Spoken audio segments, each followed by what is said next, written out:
Julia Montes received a truly lovely surprise from Coco Martin.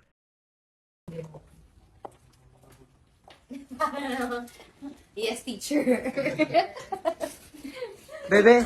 Bebe! Bebe! Tingnan mo na yun. Wait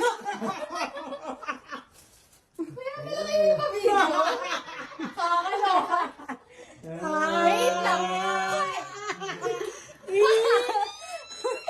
Ay, wala biting yan. Iiyak na yan. Kaya nga iyakin pa naman. Uy, ba't namatalikod ka? Di nyo mababasa. Ano ba yun?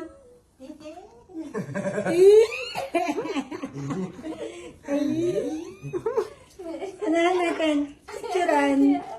Sorry, Justin. Picture ka! Ay, picture ka! Ay. Wait lang. Mas maganda ako kay Justin ngayon.